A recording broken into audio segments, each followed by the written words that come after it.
Slasher here at the Dota 2 Championships at Valve's International. And now I'm here with Alliance, who's in the winners bracket finals after defeating DK 2-1, now 18-1 throughout the international competition. And you will now face Navi in the winners bracket finals after an amazing comeback by them against Tongfu. First, let's talk about your matches against DK. You actually lost the map for the first time. Was that a surprise to you?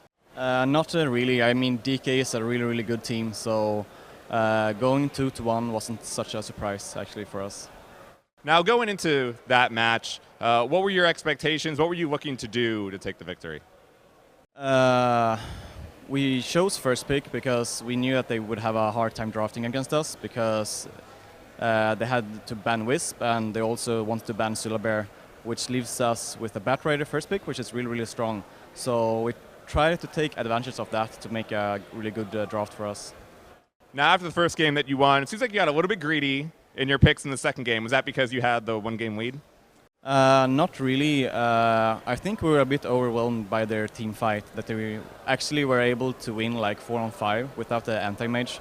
And after we lost the fights mid, it was really hard for us to come back. And we even did a couple of mistakes, like I accidentally ran in with my hero with my creeps, and Bulldog turned with his hero after he was alive and stuff like that. So there was a lot of mistakes that made us lose the game.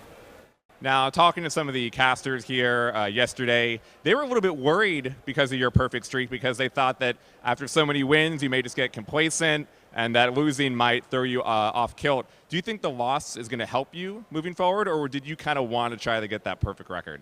Of course, we wanted to try to get the perfect record. I mean, if you would win TI3 without losing a game, wow. But at the same time, losing a game, it doesn't really matter at all. After we lost the second game, we just tried to look forward to the third game and think about the picks and the bans and stuff like that to just win the third game. So it didn't really matter at all. Now, talking to Loda before, he talked about the confidence you guys have against the Chinese team, especially considering the history that they have at the International. Now with another win over another top Chinese team, do you feel like you've really put that to rest and that you have no problems facing all the teams that they can offer? Not at all. I mean, DK put up a really good fight. If we face them again, I mean, they might even win 2-1 or whatever.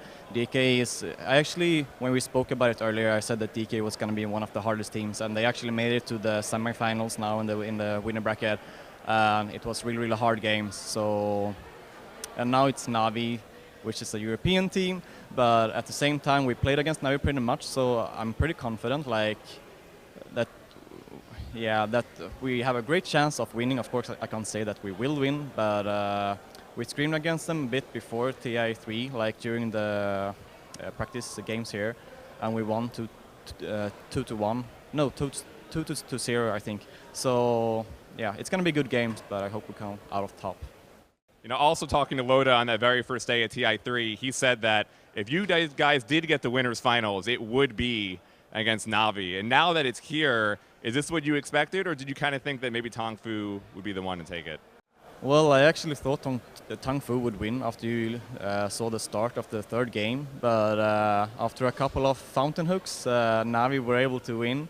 But yeah, when you looked at the brackets, I mean, Navi looked really strong during the group stage as well, so I'm not really surprised that they managed to get to the winners finals. Now, this is going to be, I think, you versus Navi, the first time that you played in an official matchup? On LAN for a long time, yeah, it is. Yeah, I don't think we actually played on LAN at all, no. So now knowing this, you've been playing, of course, so many tournaments. You pretty much played every single team out there, but now you're playing the one team who's just as good as you in the West. Well, you could say that. But that you haven't played them on LAN before. Does that change anything to you? No, not really. I don't think so. It's just going to be like online, but a bit more pressure, of course.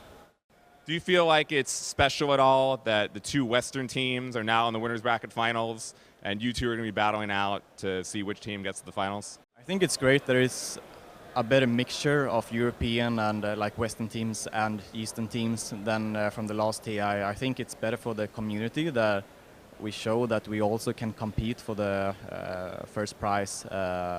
It's kind of boring when one side is a bit too dominating, so I think it's great. Now, I know you can't make any predictions right now, but now that you're in the winners finals, you've already made top 3. Do you feel like you guys have a pretty good shot of winning the entire thing? Yeah, I do, of course. But as I said, it's really hard to know. Like all of the teams that are left is so good. Yeah. Well, thank you, Akke, and good luck in winners bracket finals against Navi tomorrow. Thank you, and also shout out to our sponsors, Razer, XMG, and Monster. Thank you. Stay tuned to GameSpot.com/esports for coverage all weekend long of the International 3.